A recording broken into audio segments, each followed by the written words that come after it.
The Copa Del Rey is red, white, and blue, and Inter are the last man standing in Serie A. Time is up in Germany as we finally crown the champions. And in England, I was able to attend last week's Liverpool win against Fulham. Arsenal have completely almost bottled the league. Yada, yada, who cares? Tottenham are about to get relegated. Aren't you glad I'm back, Snooze? All of this Absolutely. And more on this episode 128 of the No Business Soccer Podcast. Snooze, kick us off.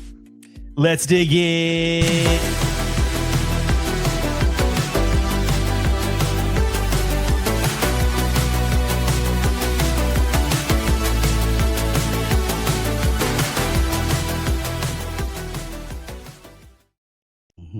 That was uncalled for.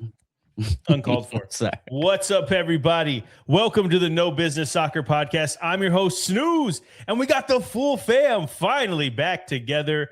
Of course, that means Brainiac J-Fam in the back. Danny P on the ones and twos, and everyone's favorite hype man, Hypeman Vick. What you sipping on, dog? What's going on? Let's see if I remember how to do this and everything. But also, welcome back, by the way. Yes, glad to be back. I did take a trip to Ireland and Scotland, which means I have some new scotches, and includes the only distillery I really went to, which was Talisker, and this is called Portree, even though it's spelled like whatever. But it's basically their single malt that is finished in port casks. So get it, Portree. Portree is also a city in the Isle of Skye that I went to and stayed the night in. That's where I had that surf and turf that I sent you guys. That was freaking awesome. Yes. Absolutely beautiful city. It was a bunch of fun. And cheers, everyone. Good to see you guys again. While I take a sip of this, and I'm already forgetting, go ahead and like and subscribe. That way it helps out the channel. It's the best way to help us out, get us out there, and tell YouTube, hey, maybe these guys are pretty cool to listen to every now and then. Now, cheers. First cheers was better. I gotta say, the first clank. Wow, wait, did you try? Is this your first time trying that? No, that was an open bottle. No. So you've tried that. It was open. Okay. I was gonna say we had some yesterday's news when Ray and Ruben came over and you didn't. Unfortunately, I had to decline his WrestleMania watch party invite. Thinking back on it, I could have just gone as like a bro. I just not a big fan of wrestling ever since Stone Cold Steve Austin left it. But it's all good because I know also that grilled. Oh, what'd you grill? I grilled a tri-tip. And we had some leftover brisket steak. Put back on some Yeah, we had some of that. And you had picanha. We had corn. Yeah, I had some leftover picanha because I did picanha for day 1 of WrestleMania, which was Saturday, and then so day 2 I did tri-tip. Damn, Super Bowl, baby, Super Bowl wrestling. Let's not call it that. Well, I mean, we have so much to talk about, but I haven't even talked to you about your trip yet. So while we're on camera, let's talk about it. Give us your top 3. That's not 3. Top 3 from the trip. It was obviously the Liverpool Fulham game. That was the best. Yes. And then it was that was number 1. Number 2 was just driving around. Scotland is absolutely beautiful. The Highlands are beautiful. You would just be driving, and all of a sudden there's like a couple of sheep right here just roaming, and then on this side there's like a waterfall. And then, like, if you go down a little bit along, you still see ice caps on some mountains and everything. It's so fun. It was so nice, and that's kind of like why I went, and it was absolutely fun. And then number 3, I got to eat at Gordon Ramsay's restaurants, 2 of them, but they're not like the fancy restaurants. They were the one in London Heathrow, and then the one in was it Edinburgh's town center? Yeah. And I think he has a burger place there too. So it was pretty cool. I think those are the top 3. It was pretty fun. Just and honorable mention. Go ahead. Okay, just real quick. Honorable mention. I was gonna say I met some friends in Japan who live in Ireland, and we met up one night and had some drinks and went out on the town. It was pretty fun too. So that was awesome. So they just happened to be in Ireland at the same time? Or you met them in Japan and they're Irish? They're Irish. Yeah, they live in. Oh, got you. That's pretty cool. Yeah. A lot of good stuff comes from Ireland. The butter, right? Tillamook. No, not Tillamook. What's it called? The butter, Kerrygold, Kerrygold. The cranberries came from Ireland. Whiskey comes from there. A lot of cool stuff. So, yeah, I'm sure. Also, Guinness. They have a city named Dingle. Guinness, of course. They do. Dingle was fun. Went to Dingle for you. Man, it was great. Dingleberry. What I was going to tell you though is that just breaking the fourth wall for everybody watching this guy has been talking about this stupid Gordon Ramsay restaurant at this airport for years. All the times we've been, he's just like, "Hey, we're gonna go through Heathrow. We have enough time to go to this restaurant." I'm like, it's a stupid Gordon Ramsay restaurant at an airport. There's no way it's gonna be good. But you know what? All of that is semantics. I'm glad my boy got to do what he wanted to do. Okay, because it's off your bucket list. You did it. Yeah, and did us. Yeah, I appreciate it. I appreciate the sentiment. You liked it? How was it? Tell me. It was good. So I had a meal on the flight, and my layover was only like an hour and a half. So I had to and you still ate? Damn. And I went quick, and all I had was a couple of pancakes and some bacon, or their bacon, which is like slices of ham fried. I don't know what they do with stuff, and flat white coffee. So that's what I had there, and it was still really good. It's just, I couldn't get like a really good full meal or anything. Okay. Well, we have a lot to talk about, and I would love to sit here and talk more about your show. Maybe we'll have another podcast where you just tell us about your adventure. I'm sure. Wait, did we even talk about this off the podcast? Did you vlog it for us? Are we gonna be able to see your experience? I do have a shitload of film. I've got a lot of videos, and so it'll be a little bit. It'll be a couple weeks before it's out, but it'll be out. It's gonna be a lot. Yeah. Cool. That's gonna be fun. I'm excited. I mean, that's a dream. I gotta ask you more about it before we go on, because I'll forget later.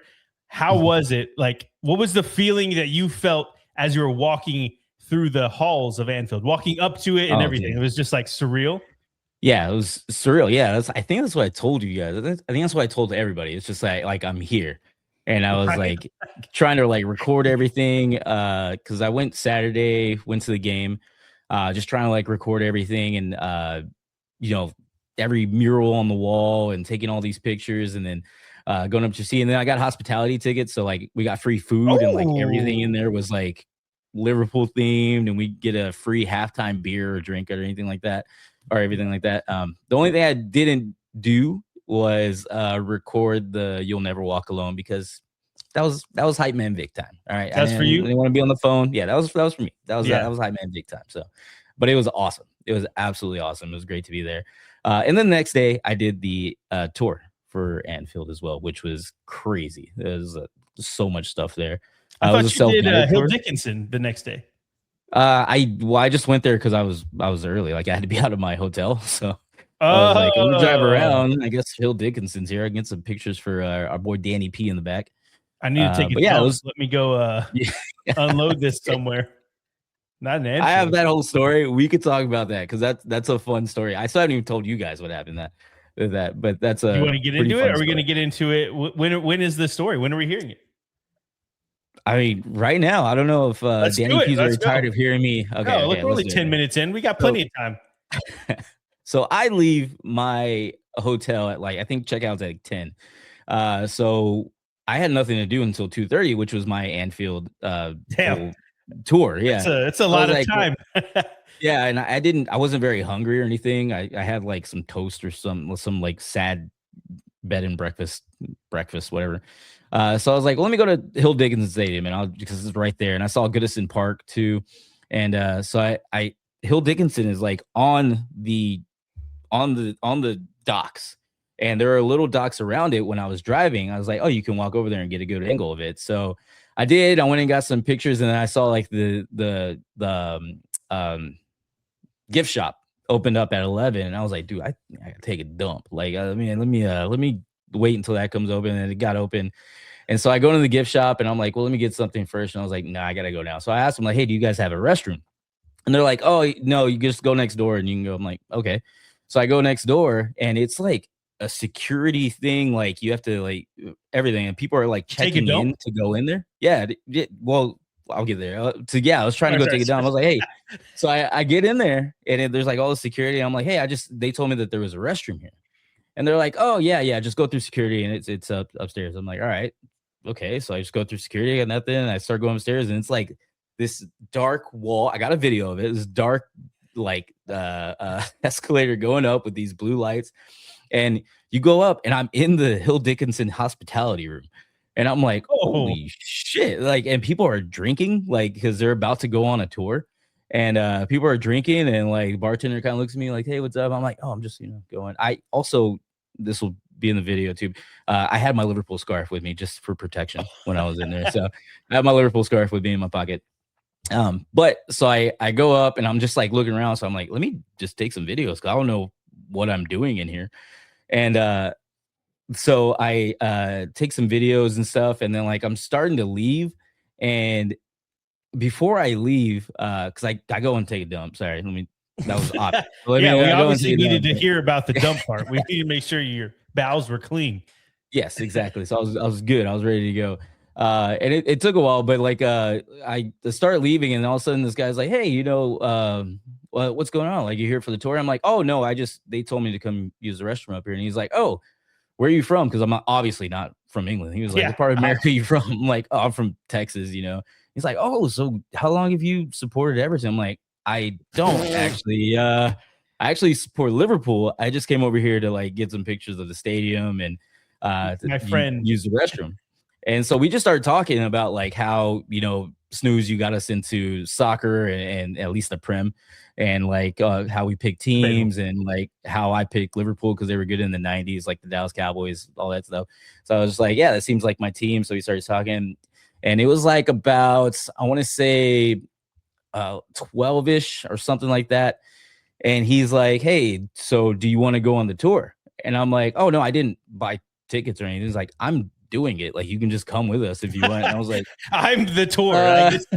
Yeah. And I was like, I wanted to, but my tour was at 2:30. I still wanted to go to the gift shop in Anfield. And then also, just a little bit of me was like, I don't think I could do this without Danny P with us. So I was like, that's fair. I feel like I should do this with Danny P. I was like, no, I'm good, man. I appreciate it. I'm just gonna go. And I just walked past down security and everything like that. But like, I could have like, I just walked in. It's a real bro. Yeah. And I just pretended like I belonged. And I could have got the whole freaking tour or whatever. And it was like, it seemed like a pretty VIP tour because there was some like people in like suits and stuff all coming up there and just getting drinks and stuff. I was like, awesome. So I could have did it, but I did get some shots of the field while I was in there and of the whole thing. So I'll show you guys, and I'll show Danny P, of course, obviously. But it was pretty fun. Man. It was pretty fun, and I could have got away with it, but if it wasn't for that pesky heart of yours being loyal to your friends. Yeah. That's the sign of a true friend right there, and that's really cool. And first off, I'm happy for you. I'm proud of you for doing that. Not the dump stuff, but the Anfield thing. That's really cool. Not a lot of people get to do that, to see the team that they support like that in person, especially for us people that watch football. Soccer, look at me. It's like I've been over there. No, someone's gonna hear it and be like, football, what are you talking about? He goes to Dallas Cowboys. What was pretty cool during that, and I sent a picture of this to you guys, but like during that tour, Tottenham were playing and they were losing to Sunderland. So all of us stayed in this one like bar area, and we were watching. They're like, dude, Tottenham's about to lose. They're about to get. So finally, the tour guy was like, "Hey guys, you guys got to go. Come on. Yeah, we got to get you out of here. Come on, hurry up. Yeah. Well, the joke's on all of y'all because we've known we're going down for a while now. So, good for you. What I'll say is like you'll the next time you go to Anfield, you'll be able to like not have to vlog it and like take pictures and stuff, or not that you won't have to, because it's not like like someone had a gun to your head and was forcing you, but it's more like you're trying to like be in the moment but also record for the first time because it's like, oh, this is so amazing. The next time you go, you're not going to care. You'll be like, dude, I'm just in it. Like this is it. Like we're just going to go and that's what I'm looking forward to because the next time you go, hopefully we'll be with you and we'll do both of them. We'll go see Hill Dickinson and Anfield. That'd be really cool. How was the city overall? How was Liverpool walking around? not good. Liverpool is not. It's shitty city. Liverpool is very, very not good. It's I don't know if I was in the wrong parts. There are probably nice parts of Liverpool. We still have yet to see them, so maybe when we go back, we can see the nice parts of Liverpool. Yeah, that's hilarious. Well, okay, think about this. Like you go to NRG in Houston, it's in the hood area, right? There's like hood around there. It's kind of like what you can't say that about Dallas because they built it and then things built around it. Like it was built in the middle of nowhere, right? Really, and then everything kind of popped up around it. I think. No, am I wrong there? No, the one in Irving, yeah, but no, the one in Arlington, the ballpark in Arlington was right across the street. Oh, that's right. That's right. Yeah. When there's a bunch of stuff around. Well, either way, all of that. No. What I'm saying is like it's not hood. It's like they didn't build it in a cheap area. They built it and it's around like all the nice stuff. I imagine there's not too much space to build stadiums in the UK, so they just have to pick, the less desirable ones. We'll say, yeah. Okay. Well, we have a lot to talk about. I'd love to talk to you more about this, but we'll have to like dig in segments podcast. So I think we have some news here. Boots on the ground, Austin, Texas, for the Austin FC Minute.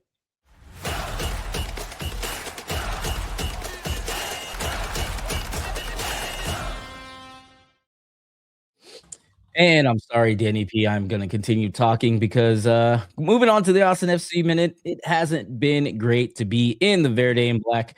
Austin FC have lost 2 of the last 3 in all competitions, and that includes being knocked out of the U.S. Open Cup by a much smaller Louisville City FC. Louisville City FCs were our backup goalkeeper, actually went last year and won the Golden Gloves. But we did have a pretty fun 3-3 draw this past weekend against Toronto FC. But did not do enough to get all 3 points. And while we have 1 win on the season, we do have 4 draws and only 3 losses. We have more draws than losses. I still think we're doing pretty good. I think we look good. Call me crazy, but we drew with Messi in Miami, Boanga, Son, and in LAFC, and we have some of the best and most cohesive offense that I've ever seen Austin FC play, as far as like passing and everything like that and knowing where people are. All this while we're missing arguably our 3 best mid and forward players in Wolf, Pereira, and Vasquez. All can come back within just a couple of weeks. I think Wolf has been practicing with the team. They're just trying to be extra safe. Danny Pereira is already practicing with the team, and Brandon Vasquez just has, I think next week or in 2 weeks, his final confirmation from the doctor he'll be ready to go. Or maybe he's not ready to go. We'll see. So in a couple of weeks, we can have all 3 of them back. And I hope we can just get over this bad hump, continue to play the team, and make it up with a great end of the season push. Hopefully these 3 don't mess up the chemistry that we have, and we continue to go forward. But it doesn't look like it's going to get off to a hot start, though, as we play the 7-0-1 San Jose Quakes on Wednesday, actually. So when you see this, we'll be playing it tomorrow. Like 9:30. Great.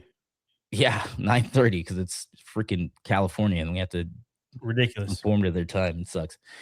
But yeah, they look great all around. So it's going to be a tough game. And Wolf, Pereira, and Vasquez are going to be out for this Wednesday game. I don't think anybody else is going to be out yet. But yeah, still waiting to get them back.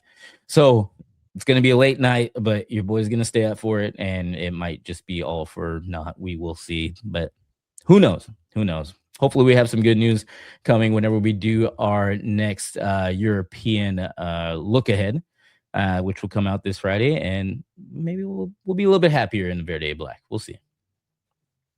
Hopefully, because the way I look at it is if they're not back already, then they're just waiting for after the World Cup, because we only have a few more games and then they're out for another few months. So anyway, it just feels like they're trying to string us along, or else they would have been back. Because I think, because actually, I don't know if Venezuela's in it, but I know Vasquez wanted to get on the American team or at least go as an alternate. But I don't know. They're trying to get some playing time to show that they need to be called up, and I don't know. We'll see. We'll see what happens. Well, hopefully, I'm not freezing up too bad. I think I got some technical difficulties here. I kind of noticed it, but your audio was still on, so I think we're good. No, Okay, I think we're good. All right. Well, Yeah, I think we're good. That is it for all of the information on this side of the pond. Vic, I think it's time to get to it. We have a European reach around to get to, which means we're going to be talking about the full slate of games in Serie A, Bundesliga, and the Prem. And we didn't have La Liga because there was a Copa del Rey, which we'll touch on once we get to.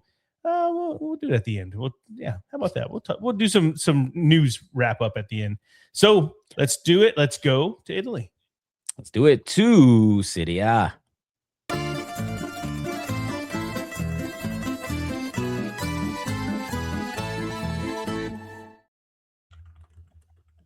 And we have some news and notes from around Serie A.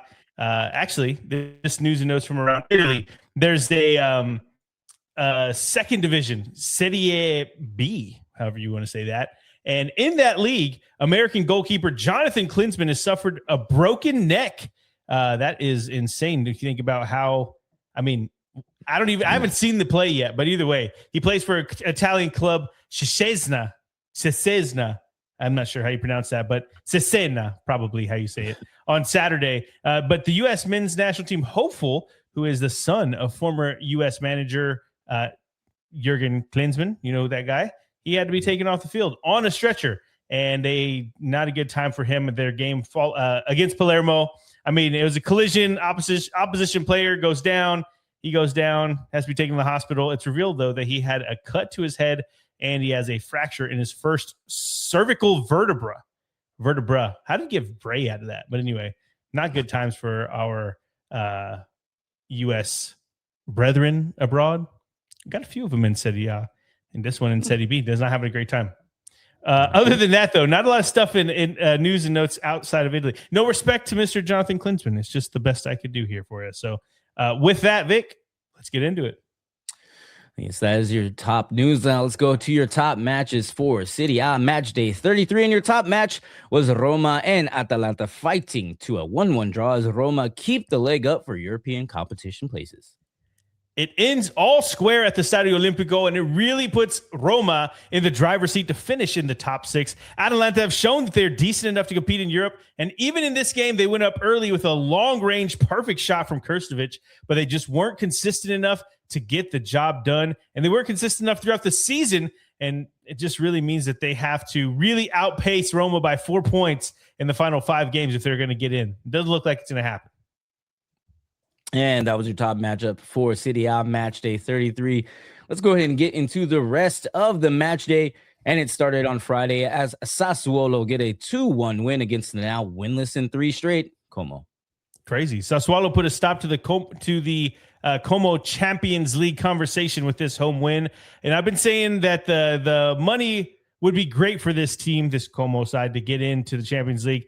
But to see them play opposition in the Europa or Conference League where they can still get some money, maybe not nearly as what they can get in the Champions League, but really go and test their squad depth and test their the team on a European stage without having to face some of the massive teams, the massive pay scale and gaps that would be between them and, say, a team like Real Madrid. And this is a big reason for it, because you just see that they are not able to continue this whole season without running out of steam. And just imagine if they would have played a whole season's worth of whatever type of European football that they would have had on their plate. And I'm saying for next season, I just think it'd be better to see them in a more competitive environment, because I don't think that they'd be able to make it in the Champions League. Similar to Bologna, how they just keep crashing out. And I don't want to see that for our Como. And Friday ended with Inter making it 3 straight wins as they look to close out a championship season, beating Cagliari 3-0. 3 second-half goals here, and Inter are only a result away from getting the Scudetto. Zielinski's goal was the best of the 3, and somehow it looks like it's moving in slow motion in real time. If you haven't seen it, he hits it, and it just like you can follow the entire thing with your eyes. And, you know, sometimes it's just like a lightning flash. This one is just like it looks like it's moving in slow motion, but it just hits so like there's no spin on it almost. It's crazy. But none of the bottom 5 teams won, so it keeps Cagliari in a good spot despite the loss. So good on you, Inter. We then moved to Saturday as Parma beat Udinese 1-0 on the road. Parma used up all the good luck they had left to go home with all 3 points here. And I mean, I have no idea how Udinese didn't at least get a goal in this game, but they didn't, and Parma can now coast into the offseason. Next up was Lazio. Our Lazio getting back on the winning track as they get a 2-0 win against the previous number 2's Napoli.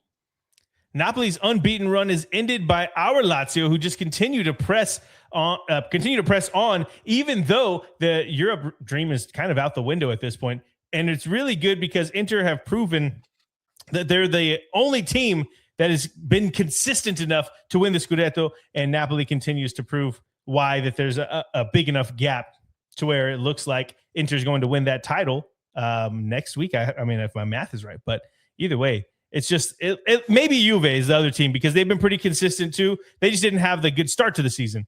But Napoli is definitely starting to fade a bit. And I guess that's what happens with the big teams have nothing really left to play for. And there's a World Cup around the corner and they have a bunch of internationals on their team. It's kind of like, why am I going to push here for something that doesn't mean anything whenever I could get hurt and then not play in the U.S. in like a month? So makes sense.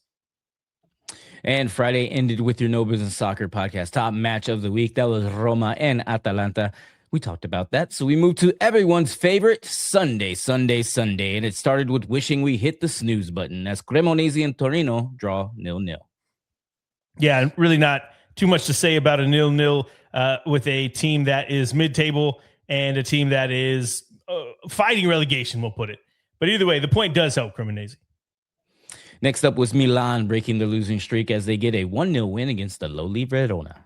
It wasn't convincing at all, but 3 points and a clean sheet on the road is all they really care about. Milan really needed this too. They have lost 3 of their last 4, and they basically gave away the title. It's not like they'll be able to catch Inter, but they can at least end the season strong. And for all of us here in the States, hopefully our boy Pulisic can start to get some type of form going before the end of the season.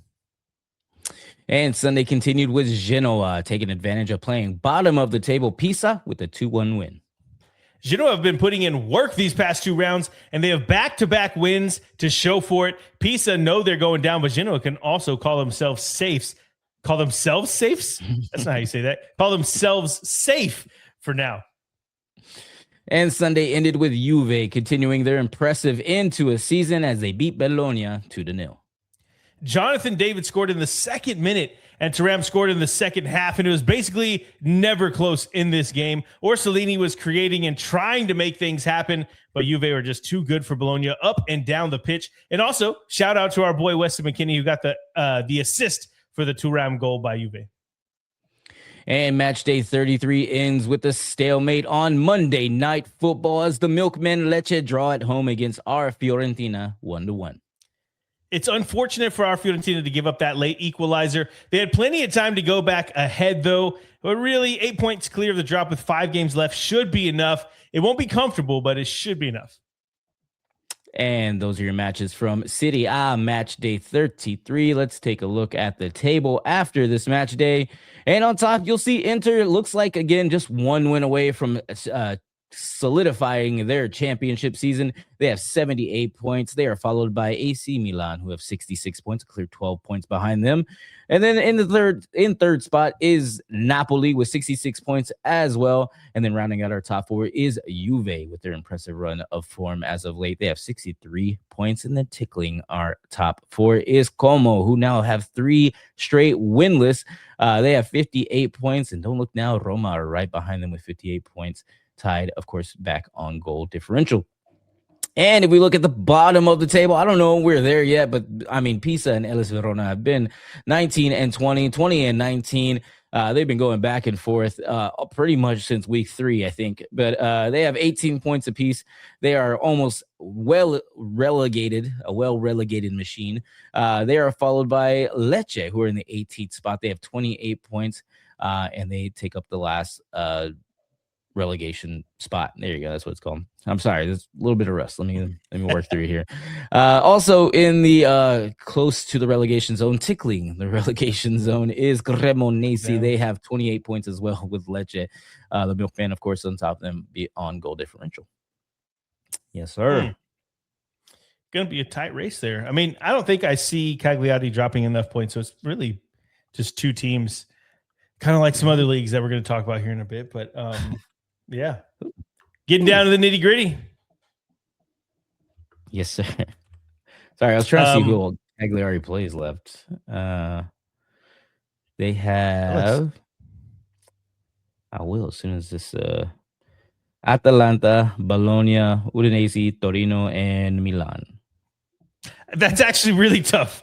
Those are that's I mean, 4 of those are the top 6. So yeah, it could be pretty fun. It's gonna be interesting. Gonna be interesting at least. Okay. Well, I thought they were better until I knew the schedule. So maybe they need to start winning. Atalanta up next, probably not. Oh man, it's gonna be fun. Okay, well, that's why we watch the games. I don't think I have anything else for Italia. Nothing else for Serie A. Good stuff though. Definitely, there's an article that I have saved. I have to read it and get back to you guys about like they interviewed the Napoli owner and asked like how to save football, but I think it was talking about like Italian football, like what went wrong with this country and their team, not necessarily about Serie A, but more so the national team as the whole, whatever you want to say. Okay, that makes sense. So I want to find out. I want to figure out what's going on, because that's crazy, man. To win the Euros and to just be so dominant for so long, and then just 3 in a row, no World Cups. It's crazy. Obviously, I'm thinking about it because we're sitting here in our normal pod on a April 20th, Monday. Hey, 420. Happy 420 baby. Celebrate. Yeah. I don't know who does, but if you do. Yeah. Happy birthday, Willie Nelson and Snoop Dogg, whatever. Yeah. There you go. Yeah, you go. Martha Stewart. Okay. Uh-oh. Okay, let's do this. Let's go take this train, chugga, all the way to Germany. Let's do it. Let's do it to Bundesliga.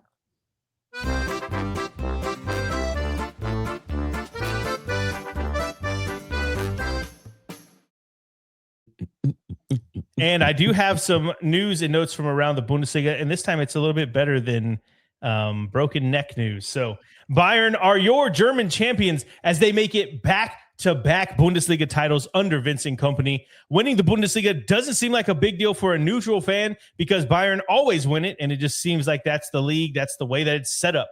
But don't forget that prior to these 2 titles that Vincent Kompany has led them to win, Leverkusen won their first title ever under Xabi Alonso, and it looked like that was going to be a dynasty for many years to come. And Vincent Kompany comes in and puts the kibosh on that. Is that what people say?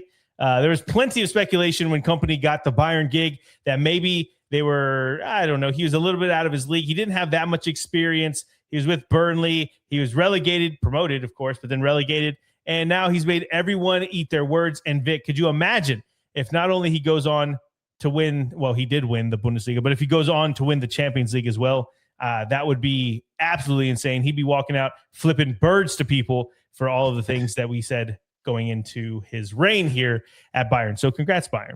But that is for the news and notes, Vic. We need to get to the matches now. Well, let's get it. And of course, we're going to start with your No Business Soccer podcast top match for Bundesliga Matchday 30. And what else is it? Stop the count. Your top match was the inevitable as Bayern put it into the league race with a 4-2 win against Stuttgart, wrapping up another championship season. Call me Nostradamus because it doesn't happen often, but this was one that was pretty predictable. And I said there would be at least 4 goals in it, and there were 6. I said that even though there would be a lot of goals, it would be a very fun match to watch.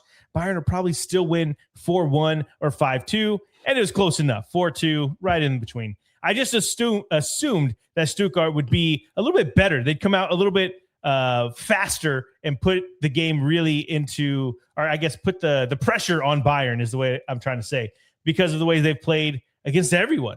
But we all know how it plays out in the Bundesliga and whenever you're specifically playing Bayern. They just don't give a damn what you do and who you are. They're going to play their game and dominate you. And they bullied and they dominated VfB Stuttgart. Bayern have now won the title, and this win, with this win, they can solely focus on becoming the European champions as well, and we'll see if they can do it. And that is your top match for Bundesliga Match Day 30. Let's go ahead and get into the rest of the match day. And it started on Friday as two of the No Business Soccer podcast favorites face off, and they get a point apiece, a goal apiece, as Cologne and St. Pauli draw 1-1. An 86-minute penalty spot spoils the home team's party as Cologne come away with a point and stay 5 points clear of St. Pauli. It was a big opportunity for St. Pauli to make a statement, and they were nearly there. They could not seal the deal, giving away that late penalty. And, I mean, I didn't get to watch it real time, but watching the replay back, it just seems like you can't call a penalty that late in the game for something that's not like very obvious. And maybe I'm wrong. If you're a St. Pauli fan, you let me know, or Cologne fan, whatever. It just didn't feel like that needed to be called, in my opinion. Well, we then move to a Saturday as Augsburg get their first win in almost 2 months. And it's a big loss for Leverkusen, who are fighting for European competition places. It's Augsburg 2, Leverkusen 1. Augsburg put a major dent on Leverkusen's Champions League ambitions after this loss.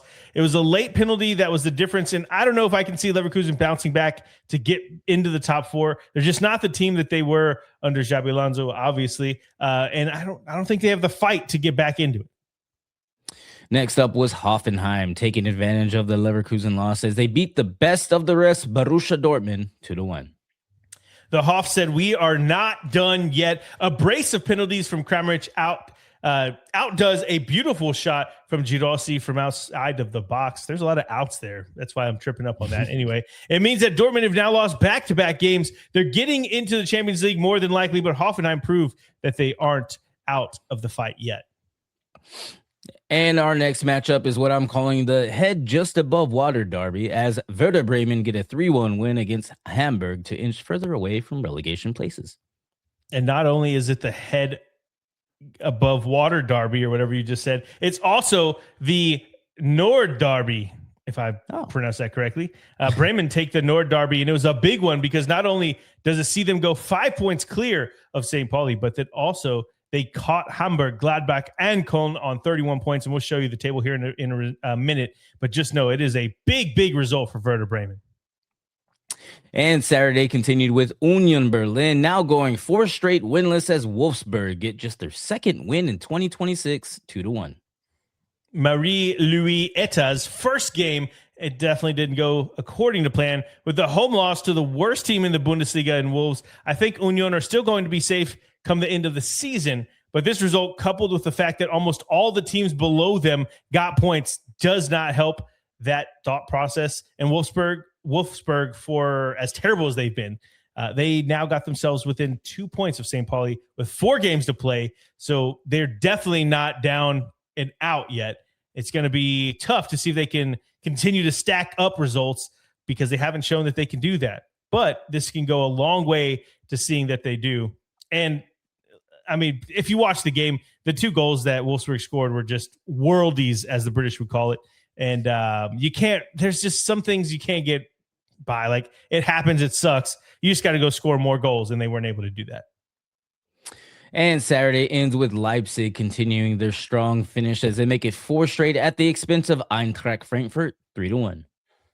The final result is about what I expected this would look like. Leipzig are just the better team right now, and for as attacking or as much attacking talent as Frankfurt has, they still lack defensively. And it's the defense that let them down late in this game. But overall, if you see the goals and chances, it was a fun game for the Mutual. Diamande also, he had another slaloming run where he danced around the Frankfurt defense, starting on the right side, cuts all the way to the left side, and then looks up, sees the goal. I guess the keeper's shaded a bit to the left side, and he curls it into the right. I mean, he placed the ball in the net with the perfect pass, and it's just incredible to see. I don't know if he's going to be at Leipzig for too much longer if he keeps playing like that. I've said it for the past 3 or 4 weeks running. He just seems to do one thing that's just incredible every single week. He's a lot of fun to watch. This Leipzig team is a lot of fun to watch. We then move on to Sunday as Heidenheim snap back to reality as they lose 2-1 to Freiburg on the road. I like what I see what you're doing. I'm trying to rap right there. Thinking about some mom spaghetti. For this Freiburg side to be in the semifinals of the Conference League and still be able to grind out results like this in the Bundesliga, it's so impressive. They left it late against Double H, but it's 3 points and job done. And now they can look forward to their semifinal. And I'm forgetting who they're playing against. Who are they playing against? I have no idea. I'm going to find out right now. Hold on. Sorry, go ahead. I know you're like, dude, I'm sitting there taking dumps in Premier League stadiums. Okay. So like what, come on now. I got time for this. Hospitality. What is it? No, they beat Celta Vigo. Anyway, whatever. No, I'm going to figure it out. All right. We can wait. We got time. Yeah. We're a little ahead of schedule, right? We're 41 minutes. Braga. That's who it is. Braga and the Europa League semifinals. Okay, there we go. Well, then Sunday continued with your No Business Soccer podcast. Top matchup, that was Bayern and Stuttgart. We talked about that. So we go to the conclusion of match day 30 as Borussia Mönchengladbach and Mainz fight to a 1-1 draw. There it is. Been a while. Missed hearing it called. Yeah. Gladbach were so close to putting them the relegation thoughts behind them, but a stoppage time penalty to Mainz is buried and they split the points. There's a lot of stoppage time penalties in the Bundesliga. I'm just realizing that now. I think that Gladbach are pretty much safe regardless, but man, they got really close to being able to just not even think about it anymore. But again, a stoppage time penalty in the Bundesliga. Maybe we need to look at that.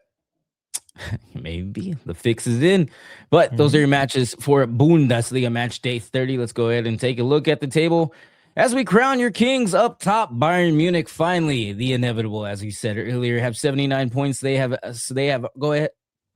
Jesus, I don't know what I was trying to say there. They have gone ahead and wrapped up the championship. They are followed by the best of the rest, Borussia Dortmund with 64 points at the number 2 spot.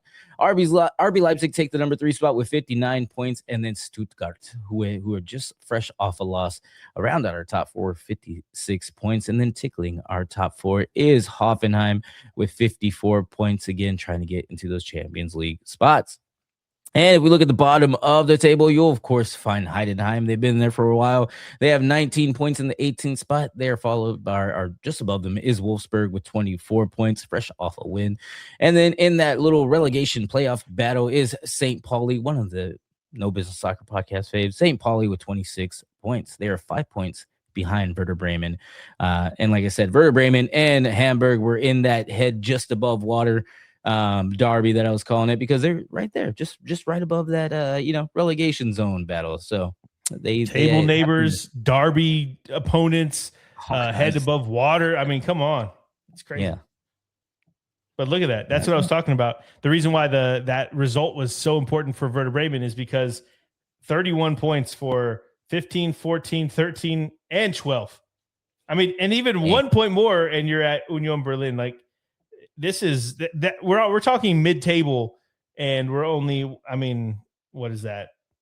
5 points, 4 games, 3 points between them. But I'm saying, like, to St. Pauli just needs to win some games to keep it interesting. Because if they lose again, then it's like, all right, well, now we're pretty much, who cares about what happens for that race, because it's done and dusted. But until St. Pauli take themselves out of it, we'll say it's pretty close, pretty butt cheek clinching, you know. Agreed. Okay. Butt cheek clinching. Well, I think that is it for the Bundesliga. Looks like technical difficulties again. I don't know. You freeze up a little bit before you call out the technical difficulties, and then when you call out the technical difficulties, you're fine. Oh wait, not right now. Now you're a little frozen, but you know what? This didn't happen once while you were gone, and then now you're back, and it's like, all right, let's just have some problems now. Okay, there you're back. There you go. Danny P just had to ping us, and now we're back. It's still frozen on my side. We got to cut all of this out. We'll just keep going. All right. No, you're working on mine. You're working fine on mine. But I think we're good. So what I was going to say is, someone mentioned to me that the Ballon d'Or, like, who did I think that was going to win it? And I was trying to think about, like, who would be up for it. And of course, we have your PSGs, your Barcelonas, your Real Madrids. And the one guy that keeps coming up is my boy, Harry Kane. And it's almost impossible to think that a dude that looks just normal and is just badass at soccer would win the Ballon d'Or, because it's always a Brazilian or an Argentinian or a French player, something exotic, not like a dude that kind of has a lisp and he's British, and he's just like a dad. But that's why I love him. And this dude has done incredible stuff for Bayern this season. 50 goals in all competitions already, and we're still 5 game days away for it being over, or 4 game days away from it being over in the Bundesliga, and he's still in the Champions League. So, I mean, just incredible stuff that he's doing. I'm going to have to do research to see, do some research to see how other players have fared in seasons that the Ballon d'Or, like what's the totals they were at. Because if he doesn't win it, I think the fix is in. But I just had to throw that out there because Harry Kane, my boy, is just out there tearing it up. I don't think anybody's actually giving him credit for what he's doing on such a big stage now. All right. Hopefully you heard all of that, because if not, and I froze up, I agree with you. like, oh. Yeah, I did hear it. I did hear it. And I agree with you. Harry Kane, he's definitely making his name known for that. I don't know. We'll see. Well, we'll talk about it here in a couple months whenever they decide who's the winner. I think that happens in late summer, like right before the new season kickoff. So we'll find out. All right. I can't stall any longer. We're going to have to talk about it. So let's go to England. Let's do it to the Prem.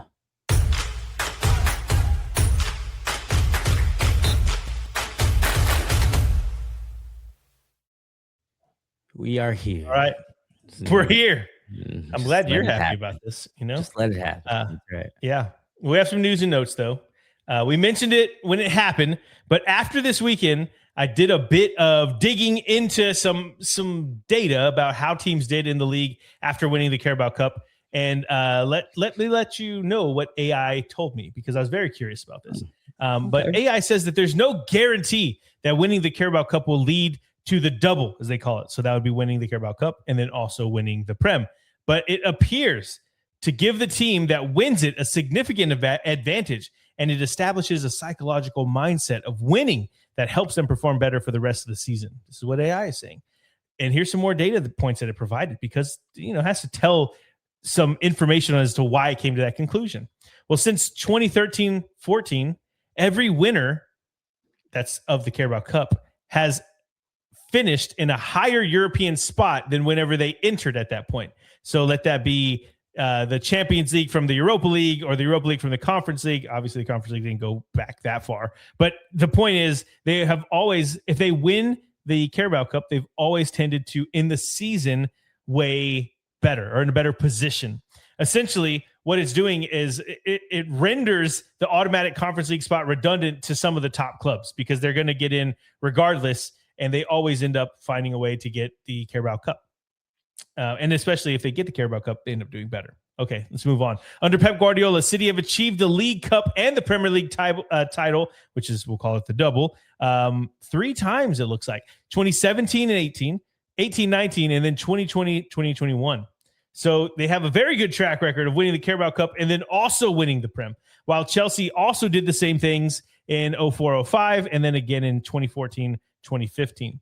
So it's not saying that AI is what I'm talking about here. AI is not saying that every team that wins the Carabao Cup wins the league, but it's saying that the team that wins the Carabao Cup does have a significant advantage in the title race. More than likely, they tend to end up that season also winning the league. And it's just interesting stuff, because we talked about it at the time, like whoever wins the Carabao Cup is definitely going to have the advantage. But at that time, 9 points clear, it still felt like Arsenal were going to win it. And now you see where we've gone since then.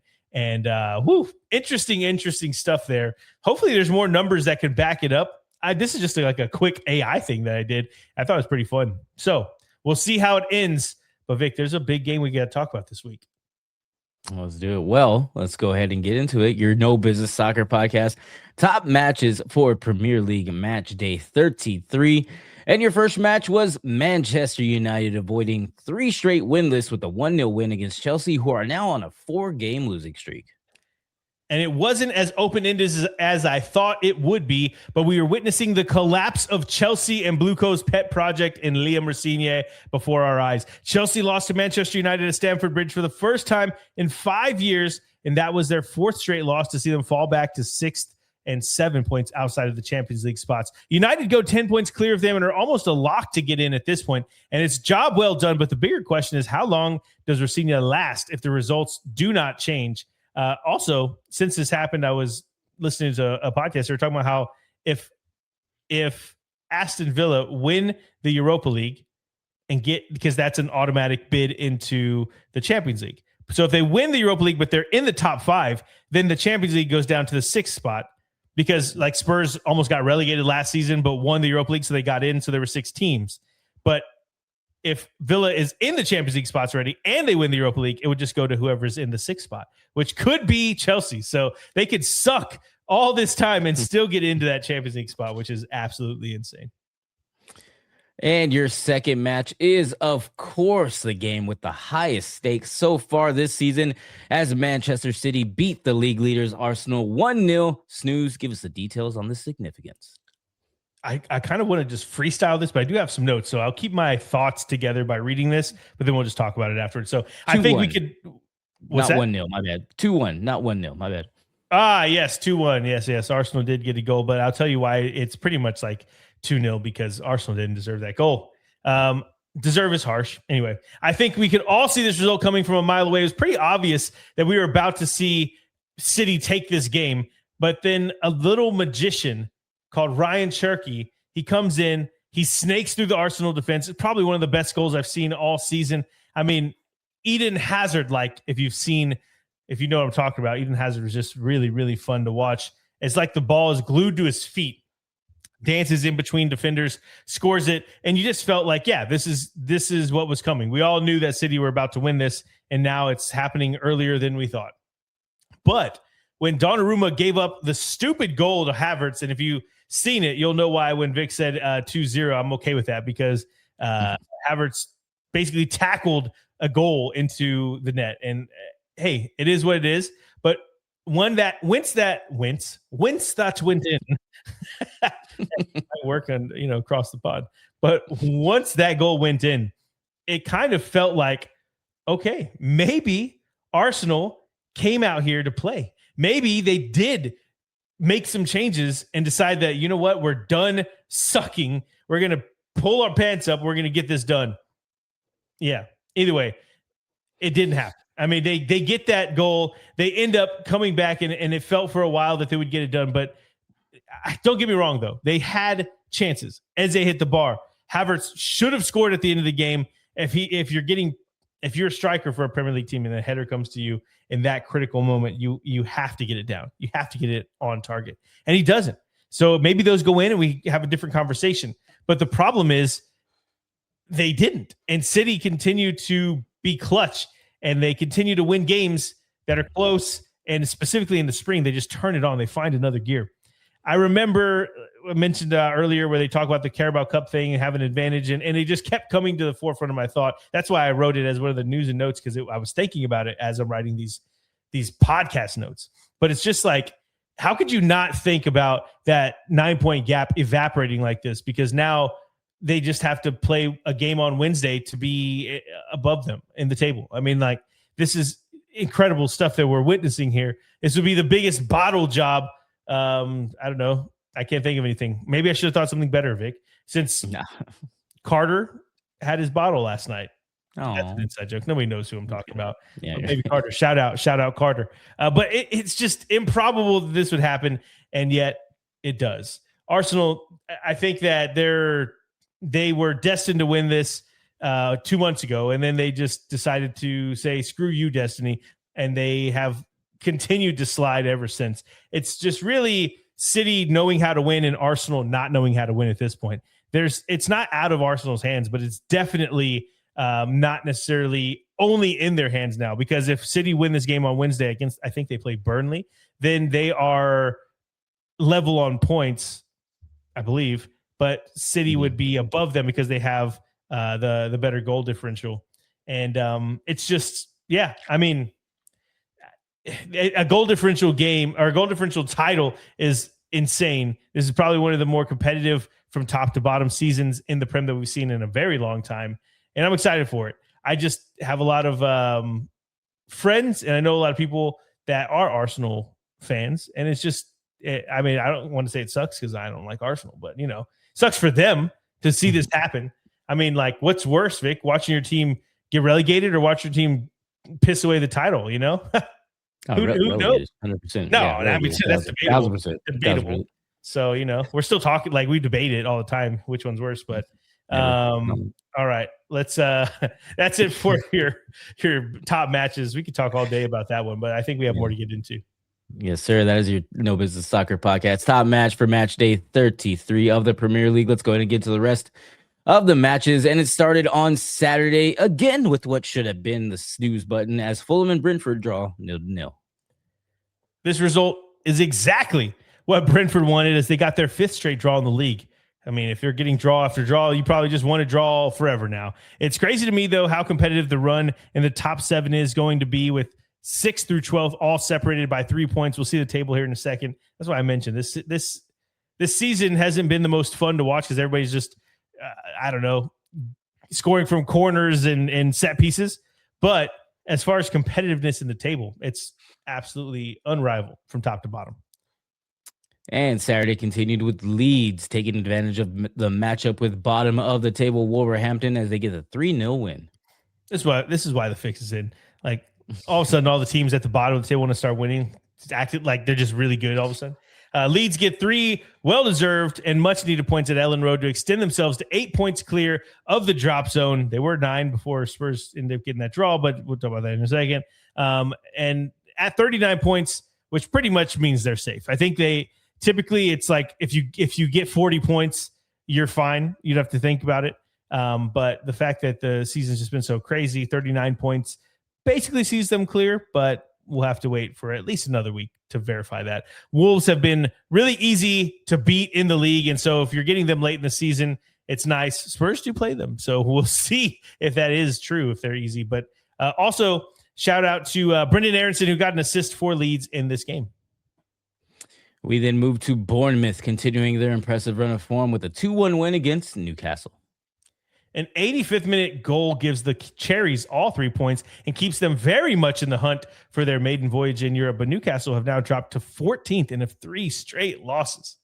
It's not good. And our next match was Tottenham and Brighton playing to a 2-2 draw in snooze. I was gone for 2 weeks. Gas is up $1.50. It's been raining here in Austin a lot longer. Brock Lesnar is retired from the WWE. It seems everything has changed, except that when it comes to Tottenham taking a shirt off, an opposing equalizer is on the way. Tell us about it. Yeah, it's usually the nipples of Richarlison that's causing this. But now Xavi has joined that list as well. It's a cruel game as Spurs finally looked like the better team and yet still gave up 2 stoppage time goals, one in the first half stoppage time and one in the second half stoppage time. And I don't know if there's worse goals to give up than those two, because you can't have a good feeling at all going into anything. Like, you can't feel good going into halftime. You gave up a goal right before you walked in here. And you can't feel good leaving the stadium because you just gave up a goal. And now you don't have 3 points in the books. But either way, Brighton denied them 3 vital points and a first win in this calendar year. And all the teams they needed to lose, of course, won. So now they're further away or further down in the dumps. I've said it for a while now, but I just really think it's hard to see them staying up. I've come to grips with it. I think after it was Crystal Palace, I believe. It was the Nottingham Forest game. I just kind of felt at that moment that they're not going to stay up, even with the new coach and everything. Like, if they stayed up, it would be genuinely a surprise for me at this point. Yeah, and Snoo, just another note. I don't usually say this, but I'm glad this happened. Simmons acted like he won the league with at least 12 minutes left in the game. He took his shirt off. He dove earlier in the game on a shoulder-to-shoulder tackle and got a call his way, and he started crying. I don't really say this often, and it's not because of you, Snooze, but I am so glad Tottenham did not win this game, all because of Xavi Simmons. He pissed me off this entire game, probably more than Richarlison, which is pretty intense thing. Yeah, he was crying the whole time, but anyway. You got to think about the backstory of it, because he comes from the Bundesliga, where it's notoriously soft. And he was one of the stars of the Bundesliga. He got every call. And he comes over here and he's not getting anything. And guys are twice his size. So he's like, what the hell, man? On top of that. Don't care. Top of that. Don't care. All of the coaches that he's had, because again, he was bought in this past summer. and this is his third coach in one season, which is absolutely insane. Was it Frank Tudor? Now this guy, De Zerbi. Anyway, they've all none of them have started him. He's not been a regular starter, and so a lot of it came down to I'm that dude, and then the goal goes in, and has no calf or whatever. It's cramping, and I think no one this side of the Mississippi thought that when he scored that goal, oh yeah, you should celebrate like we won this. There's no one thought we won that game, and that's why. I mean, it's not in the cards, man. But anyway, like I said on our comments, this is not a Spurs podcast. We'll go ahead. Let's continue. As Saturday ended with your No Business Soccer podcast top matchup, that was Chelsea and Manchester United. We talked about that. So we go to everyone's favorite Sunday, as Nottingham Forest do their best to stay away from relegation with a 4-1 win against Burnley. It was an unspectacular first half for Forest as they were 1-0 down at home, basically to the relegated Burnley. And then I think now they either are relegated or about to be. I'm not sure. I know Wolves were confirmed today. But anyway, after the half, though, Morgan Gibbs-White comes out, gets a hat trick in the second half, turns the game on its head, and pulls Forest 6 points clear of Spurs before their game kicked off. It's just crazy stuff. They just got into the semifinal of the Europa League, or not before their game. Anyway, the point is they've done way better with a guy who's supposed to be in Spurs right now, because if you recall in the summer, Morgan Gibbs-White had a release clause. Spurs paid that release clause, and you see he's still not scored goals for us, but he's over here scoring hat tricks to probably send Spurs down. So just the way things work around here. But also they get to the semifinal of the Europa League. I mean, what a freaking week for this Forest team. And then Sunday continued with Aston Villa keeping a hold on a top 5 finish as they beat Sunderland in a shootout 4-3. This was one of the most fun games of the weekend because just when you thought you knew how it was going to end, another goal came. Sunderland were down 3-1 going into the 86th minute, and then they scored 2 quick-fire goals. And I mean goals that were a minute apart. And after that, you just knew that Villa were going to choke it away again, and they were going to be drawing at 3-3 until Tammy Abraham's stoppage time goal restores their lead and gives them all 3 points. And Merseyside continues to be red as Liverpool get the late header and destroy Everton 2-1. I would not call that a destroying, but it is another game where a late goal decides it, and Merseyside is red. VVD's 10th minute stoppage time header gives Liverpool 10th minute stoppage time header. Yeah, that's right. Gives Liverpool all 3 points. And it was the first derby in the Hill Dickinson Stadium, and Liverpool take it. And it pretty much locked up the Champions League for next season and pretty much locked in our boy Arne Slot for next season as well. Great. And Saturday ended with your No Business Soccer podcast top matchup. That was Man City and Arsenal. We talked about that one already. So we go to the conclusion of Matchday 33 with Monday Night Football. And it was fun, but a dud as Crystal Palace and West Ham draw 0-0. And despite outplaying Crystal Palace at home, West Ham are unable to break through and get a goal, and they split the points. It really felt like Hammers were going to win it, but they stay only 2 points clear of Spurs in the relegation battle. And those are your matchups for Premier League Match Day 33. Let's go ahead and take a look at the table. And as you can see on top, Arsenal are still the number ones. They have 70 points for right now. But of course, with their loss to Manchester City, who are in the number 2 spot with 67 points, and Manchester City having a game in hand, they could be tied. And if they win, I think they would be above on Wednesday. Even if they win by one, they have the same goal differential, but more goals for. So City will go above Arsenal. They could be above Arsenal within 48 hours of this episode drawing. Pretty crazy. And then in the number 3 spot is Manchester United with 58 points. They are tied with Aston Villa in the number 4 spot with 58 points. And then rounding out our top 5 now, because those are the ones going to the Champions League, is Liverpool with 55 points. And then tickling our top 5 is, of course, Chelsea in that Europa League spot. For now, they are 7 points clear or behind Liverpool with 48 points. And then tied with them, might as well talk about Brentford and AFC Bournemouth, or just Bournemouth. They're in the 7th and 8th spot, also with 48 points behind Chelsea on goal differential. So that last Europa League spot is going to be a fun one to go, or going to be up for grabs. It's going to be fun, little finish there. And then, of course, if Villa win, they get into the Champions League. One of them could be going to the Champions League. That's crazy to think of right now. So yeah, it is crazy. Like I keep thinking it's Chelsea, but you're right. It could be Brentford or Bournemouth. Like, yeah, pretty crazy. And honestly, Brentford, Bournemouth looking way better shape than Chelsea. If you look at the table there, they're both undefeated in their last 6 at least. And Chelsea looks to be nothing but defeated in their last 6, except for one. Yeah. And then if we look at the bottom of the table, you'll see, of course, your Wolverhampton Wanderers, which are a great foundation for the Premier League. They have 17 measly points despite their, 7 points the last 5 games added to this. So, they had 10 just 6 weeks ago. Pretty crazy. They are they're below Burnley, who are in the 19th spot with 20 points. And then the last ones are your Tottenham Hotspurs with 31 points, not doing very well, still without a win in 2026. Okay. They are fighting West Ham and Nottingham Forest maybe to stay out of that relegation zone. And just no need to say all fairness, that. Dude, I honestly don't think Tottenham will be relegated. I still don't think they'll be relegated. Being completely honest, genuine. I'm being genuine. I don't think they will. But I've already, like, if you know a relative is dying of cancer and like you just know it's coming, it's like you have to come to grips with it before everyone else does, because it's just like you watching a slow death.